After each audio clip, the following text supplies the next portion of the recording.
யாரா ஜாஸ்தி தாசியா தாசினா செவடியா தானா செவடியா 1050 ரூபாய் கட்டிட்டா 1050 ரூபாய் கேலி அப்ப என் பணம் போயிட்டாவா ஐயோ செவடியா மேடம்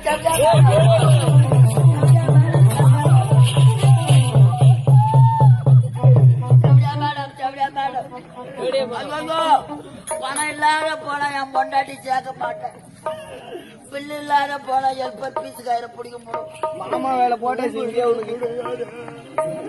மேடம் மேடம் செவடியா மேடம் செவடியா madam madam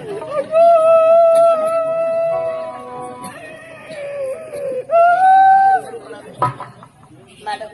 madam madam bill கொடுங்க மேடம் வர முடியாது இல்லைன்னா ஒரு வேலைனா கொடுங்க என்கிட்ட என்னடா வேலை இருக்க போகுது நான் மாதிரி செவடியா வீட்டுல என்ன வேலை இருக்க போகுது